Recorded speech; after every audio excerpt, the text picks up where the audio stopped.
Hello friends, welcome to stock money channel. इस video में हम डिस्कस करेंगे एक मिड कैप कंपनी के बारे में। इसके फंडामेंटल को डिटेल से एनालिसिस करने वाले हैं और इसके बिजनेस भी देखेंगे, ये कंपनी क्या करती है। और इसका रिजल्ट जो है इतना अच्छा खासा नहीं रहा है, जिसके कारण इस कंपनी में लगातार करेक्शन आ रहा है और आने वाले दिनों में और भी करेक्शन हो सकता है। तो टेक्निकल एनालिसिस भी करके देखेंगे कि किन लेवल्स पर इस कंपनी के स्टॉक्स को ज्यादा से ज्यादा बाय किया जा सकता है। तो आप लोग वीडियो को अच्छे तरीके से देखिएगा, पूरा देखिएगा, और अगर वीडियो अच्छा लगता है तो लाइक करिएगा और ज्यादा से ज्यादा लोगों को शेयर करिएगा। तो स्टार्ट करते हैं सबसे पहले इसके क्वार्टरली रिजल्ट से। तो क्वार्टरली रिजल्ट्स देखेंगे तो हमारे पास दिसंबर तक का डाटा अवेलेबल है। सितंबर क्वार्टर से हम कंपेयर करेंगे। सेल्स देखेंगे तो सेल्स देखिए 1360 करोड़ से 1327 करोड़ का है। सेल्स हुआ है डाउन। आप देखेंगे ऑपरेटिंग प्रॉफिट में यहाँ पर कोई दिक्कत नहीं। आप देखेंगे ऑपरेटिंग प्रॉफिट मार्जिन, वहां पर भी कोई दिक्कत नहीं है। नेट प्रॉफिट देखेंगे आप 49 करोड़ से 45 करोड़ का हुआ है। तो आप देखेंगे 4 करोड़ का यहाँ पर लॉस है, जिसका असर आपको देखने को मिलेगा शॉर्ट टर्म में। इस स्टॉक में करेक्शन जरूर होगा। आप देखेंगे दिसंबर 2019 को, आप देखेंगे यहाँ पर दिसंबर 2018 से कंपेयर करेंगे तो आप देखिए यहाँ पर बड़ा डिफरेंस है, 69 करोड़ से 45 करोड़ का हुआ है। और आप अगर यहाँ पर देखेंगे 2018 में देखिएगा, ये वाला आप इसका 135 करोड़ का नेट प्रॉफिट था, उसके बाद 70 करोड़ का हुआ, फिर देखें थोड़ा सा बढ़ा, फिर देखें 69, फिर 74 का हुआ। यानी कि आप मेजरली मान सकते हैं 74 करोड़ से लगातार आप देखेंगे 3 क्वार्टर में, और मार्च 2020 का रिजल्ट आना बाकी है। तो आप देख सकते हैं यहाँ पर जितना डाटा अवेलेबल, लगातार 3 क्वार्टर में रिजल्ट खराब रहा है, जिसके कारण इस स्टॉक में लगातार करेक्शन आया है। और प्रेजेंट जो सिचुएशन है उसके कारण इस स्टॉक में और ज्यादा गिरावट आ गई। अब देखते हैं ईयर वाइज किस तरीके से इसका परफॉर्मेंस रहा है। तो प्रॉफिट एंड लॉस स्टेटमेंट अगर ईयर वाइज देखते हैं, टीटीएम लास्ट 12 महीनों का देखते हैं, लास्ट 4 क्वार्टर का कंबाइन यहाँ पर हमें ये बताता है टीटीएम। 2019 से भी कंपेयर करेंगे, 5908 करोड़ से 5613 करोड़ का सेल्स हुआ है। सेल्स यहाँ पर डाउन हुआ है। ऑपरेटिंग प्रॉफिट की बात करेंगे, ऑपरेटिंग प्रॉफिट डाउन है। ऑपरेटिंग प्रॉफिट मार्जिन में ज्यादा बड़ी दिक्कत नहीं। और नेट प्रॉफिट की बात करेंगे तो 286 करोड़ से 221 करोड़ का नेट प्रॉफिट हुआ है। तो नेट प्रॉफिट भी डाउन है। और अगर इसका आप 2010 से डाटा हमारे पास अवेलेबल है, वहां से देखिएगा 23 करोड़ का नेट प्रॉफिट हुआ करता था 2010 में। उसके बाद 36 करोड़ का हुआ, देखिए बढ़ा, उसके बाद कम हुआ, उसके बाद कम हुआ, और 2014 जो था इस कंपनी का वर्स्ट ईयर था।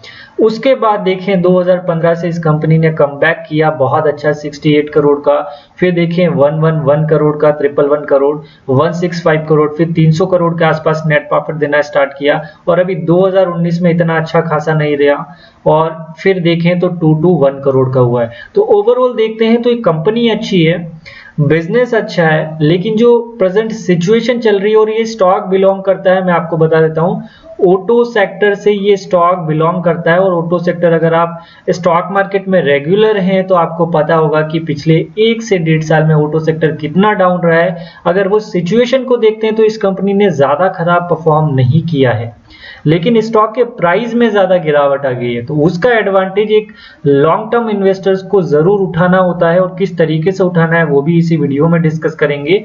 उससे पहले देखते हैं इसका 10 साल का परफॉर्मेंस। यहाँ पर हमें केवल CAGR दिया हुआ है, लेकिन अगर इसका 1 साल का देखेंगे ना तो 1 साल में नेगेटिव में रिटर्न दिया है। वो भी रिटर्न मैं आपको डिस्कस करके बताऊंगा कितना डिटेल से रिटर्न इसने दिया है, रिटर्न एनालिसिस करेंगे।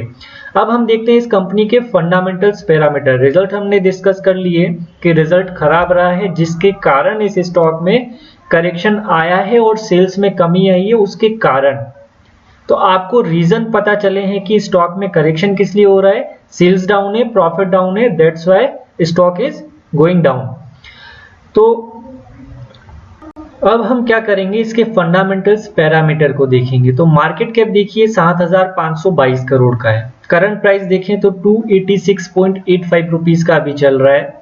52 वीक हाई की बात करेंगे, देखिए आप यहां से आपको पता चल रहा है 425 रुपीज का 52 वीक हाई बनाया, और 52 वीक लो देखिए 206 का है, 206 रुपए का लो बनाया है। अभी वापस से ट्रेड कर रहा है 286 रुपए पर। डिविडेंड यील्ड अच्छा है, लेकिन लास्ट 3 साल का अगर सेल्स ग्रोथ देखेंगे तो कोई भी दिक्कत नहीं है कंपनी में। फेस वैल्यू 2 की कंपनी है, प्रमोटर होल्डिंग में कोई दिक्कत नहीं, 70% की है, एक भी शेयर गिरवी नहीं, डेट टू इक्विटी रेशियो 1 से कम का, रिजर्व से 1728 करोड़ का, करंट रेशियो 1 से ऊपर का। तो ओवरऑल देखते हैं एक मिड कैप की कंपनी है, फिर भी फंडामेंटल इतना खराब नहीं है। कंपनी का नाम क्या है वो मैं आपको बता देता हूं। कंपनी का नाम है मिंडा इंडस्ट्रीज, और क्या करती है तो ऑटो कंपोनेंट बनाने का काम करती है। 2 व्हीलर 4 व्हीलर आप देख सकते हैं कि ये कंपनी का बिजनेस इस तरीके का है, अगर सेल्स कम भी होगी अगर 2 व्हीलर 4 व्हीलर की, तो भी पार्ट्स तो इसके सेल होंगे ही। और जब ऑटो सेक्टर एक अच्छे फेज में आएगा तो ये कंपनी बहुत तेजी से आपको अच्छा रिटर्न बनाकर देगी। ऐसा इसने पास्ट में भी किया है और अभी भी कर सकती है।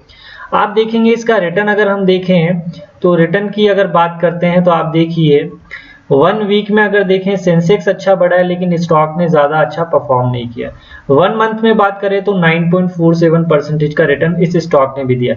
आप सबसे अच्छी बात देखिए कि मिड कैप की कंपनी है, सेंसेक्स पूरे एक साल में देखिए 14% करेक्ट हुआ है, ये स्टॉक भी 15% ही करेक्ट हुआ है, ज्यादा बड़ा डाउनफॉल इस स्टॉक में नजर नहीं आया, यानी कि ऑलमोस्ट सेंसेक्स के साथ चल रहा है। तो सेंसेक्स जब रिकवर करेगा तो इस स्टॉक में भी अच्छा खासा रिकवरी आ जाएगा। 3 साल में देखते हैं तो सेंसेक्स के अगर कंपेयर में देखें तो 3 साल में भी फिर भी ठीक रिटर्न दिया है, और 5 साल में तो बिल्कुल ही आउट परफॉर्म कर दिया है, और 10 साल में देखिए जबरदस्त रिटर्न है।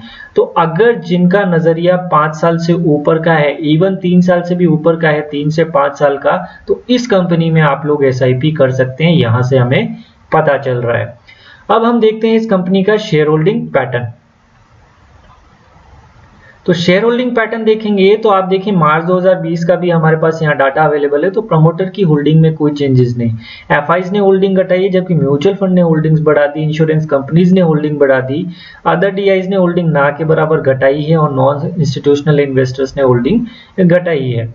11 म्यूचुअल फंड का पैसा लगा हुआ है और 85 एफआईज का पैसा लगा हुआ है। तो शेयर होल्डिंग पैटर्न में भी कोई दिक्कत नहीं है। कंपनी क्या करती है ब्रीफ में आप जान लीजिए। तो Minda industries limited is engaged in the manufacturing of auto electrical parts such as switches बनाती है, लाइटिंग बनाती है, उसके अलावा देखिए batteries, blow moulded products, it product range include switch 2 watt, उसके अलावा देखिए sensor, actuators, controllers, mirrors, lightings. तो बहुत अच्छे अच्छे प्रोडक्ट्स ये कंपनी बनाती है। आप देखें wheels cover, seat belt, seating systems, cigar lighter, its 2 wheeler switches include handle bar system. तो अच्छी कंपनी है, अच्छा बिजनेस है, अभी अच्छा सेल नहीं हो रहा है, तो आप लोगों को एडवांटेज उठाना है। अगर आप एक लॉन्ग टर्म इन्वेस्टर हैं तो आप लोगों को जरूर इस कंपनी में पोजीशन बनानी चाहिए। और इस कंपनी में पिछले सेशन में ट्रेडिंग कितना हुआ है तो आप देख सकते हैं, डिलीवरी में बाई किया हुआ है 1,35,147 क्वांटिटी डिलीवरी में ट्रेड हुई है, यानी कि डिलीवरी में बाय किया हुआ है, 34% की डिलीवरी है। अब हम चलते हैं सीधा इसके चार्ट पर, और चार्ट पर देखते हैं क्या पॉसिबिलिटीज इस कंपनी की बन रही है। सेक्टोरियल पी से आप देख सकते हैं इसका पी ज्यादा है, यानी कि स्टॉक अभी भी महंगा है। तो आप लोग बड़ा इन्वेस्टमेंट ना करें, अगर इसमें करें तो पार्ट बाय पार्ट ही करें। चार्ट डिस्कस करने से पहले आप ये जान लीजिए कि निफ्टी अभी जा रहा है अपवर्ड डायरेक्शन में। तो आप लोगों को इस जो अभी बुल रैली है, एक तरीके से आप बोल सकते हैं बुलिश मोड में निफ्टी आ गया है, तो इसमें ट्रैप नहीं होना है। और ट्रैप नहीं होने का सीधा सा एक सॉल्यूशन है, आपको अपना मनी मैनेजमेंट बहुत ही ज्यादा स्ट्रांग रखना पड़ेगा। तो सपोज अगर आप देखिए आपके पास अगर 10,000 रुपीज है, तो अभी आपको क्या करना है, 2 से 3,000 रुपए से ज्यादा नहीं लगाना है। एटलीस्ट अगर 4,000 रुपए यानी कि 40% लगा भी दिया आपने पैसा, तो एटलीस्ट आपके पास 60% पैसा कैश में पड़ा होना चाहिए, आपके बैकअप के लिए काम आएगा। आपको ट्रैप नहीं होना है, अपना part by part he investment करना है। और मिंडा इंडस्ट्रीज में अगर आप लोग इन्वेस्टमेंट करना चाहते हैं तो आपके लिए सबसे इंपॉर्टेंट लेवल है, आप देखें ऊपर के लेवल जो मिंडा इंडस्ट्रीज रेजिस्टेंस फेस करेगा, बहुत अच्छा रेजिस्टेंस है इसका। पहले सपोर्ट बन रहा था जो कि अब रेजिस्टेंस का काम करेगा, वो लेवल है 308 का। स्टॉक का अगर फिबोनाची मैंने ड्रॉ किया उसके अकॉर्डिंग देखें तो पहला पार्ट आपको 285 रुपीज पर इन्वेस्टमेंट करना चाहिए, जो कि अभी करंट प्राइस है, यानी कि पहला लेवल आप इन्वेस्टमेंट कर सकते हैं। इसके नीचे क्या रहेगा, ये ग्रीन कलर का मूविंग एवरेज आप देख रहे हैं, यहां से स्टॉक 280 के नीचे अगर आता है तो हमारे पास एक सपोर्ट है जो कि लेवल है लगभग 260 के आसपास में, वहां से नीचे जाता है तो 230 और उसके बाद वर्स्ट केस सिनेरियो 178 यानी कि 180 का लेवल। तो हमें अपना मनी मैनेजमेंट इस तरीके से रखना है, हमें 180 के लिए भी रेडी रहना है। किस तरीके से रेडी रहना है वो भी हम जान लेते हैं। तो हमें क्या करना है, अभी आप लोग क्या कर सकते हैं, सपोज 10,000 रुपीज आपने डिसाइड कर लिया मिंडा इंडस्ट्रीज में आप लोग इन्वेस्टमेंट करना चाहते हैं। अभी आप लोगों को अगर 285 पर करना चाहते हैं, केवल और केवल 2,000 रुपए इन्वेस्टमेंट करने। इसके नीचे आता है तो यहां पर अगर आप एक रेंज देखेंगे इस स्टॉक की, तो आपको ये 260 का जो लेवल है वो 20 रुपए का रेंज आ रहा है और जो बड़ा रेंज है वो 40 रुपए, यानी कि 20 से 40 रुपए का जब भी डिप मिलता है तो मिंडा इंडस्ट्रीज में आपको बाय करना है। 2,000 रुपए सपोज आपने 285 के लेवल पर इन्वेस्ट कर दिए। इसके बाद एटलीस्ट आप वेट कीजिए कि 250 से 60 के बीच में आए, 250 से 260 के बीच में आए मिंडा इंडस्ट्रीज, तब जाकर आप फिर से अपना क्या कीजिए 2,000 रुपीज इन्वेस्टमेंट कीजिए। तो आपका कितना हो गया, यहां तक अगर 260 तक भी जाता है मिंडा इंडस्ट्रीज तो 4,000 रुपए का ही इन्वेस्टमेंट होगा। उसके बाद क्या कीजिए 232 रुपए का लेवल आता है तो फिर भी आप क्या कीजिए, वहां पर आप क्या कर सकते हैं, अपनी SIP की क्वांटिटी बढ़ा सकते हैं या फिर क्या कर सकते हैं आप 2,000 रुपए ही इन्वेस्टमेंट करें। तो अब आपका कितना हो गया, फिर भी आपके पास 60% पैसा ही लगा है और उसके बाद भी आप रेडी हैं 180 के लिए। और 180 का लेवल जब भी आ जाता है, अगर निफ्टी में करेक्शन आता है बड़ा और निफ्टी बहुत नीचे आता है और मिंडा इंडस्ट्रीज में भी करेक्शन आता है, तो फिर वहां आप 4,000 रुपए लगा दीजिए, तो 10,000 रुपए आपके कंप्लीट हो जाएंगे और फिर स्टॉक को छोड़ दीजिए, आपको बहुत शानदार लॉन्ग टर्म में रिटर्न देगा। ये एक तरीका है इन्वेस्टिंग करने का जिससे आपके पास पैसा हमेशा पड़ा रहे। अब स्टॉक करेक्ट होगा या नहीं होगा वो हम अभी से नहीं बोल सकते, लेकिन 260 के नीचे जाएगा तो फिर बड़ा करेक्शन इसमें जरूर आएगा और 308 पे अगर रेजिस्टेंस फेस करता है तब इसमें करेक्शन आ सकता है। तो SIP बेस्ट वे है आपके लिए मिंडा इंडस्ट्रीज में और लॉन्ग टर्म के लिए बहुत ही अच्छा स्टॉक है, अच्छा बिजनेस है। मैंने आपको बताया, इसकी वेबसाइट पर जाइएगा, बिजनेस देखिएगा, उसके बाद ही डिसाइड कीजिएगा इन्वेस्टमेंट करना है या फिर नहीं करना है। अपने फाइनेंशियल एडवाइजर से सलाह जरूर लीजिएगा, उसके बाद ही डिसीजन लीजिएगा। आई होप आपको हमारा वीडियो अच्छा लगा होगा। Thank you for watching this video.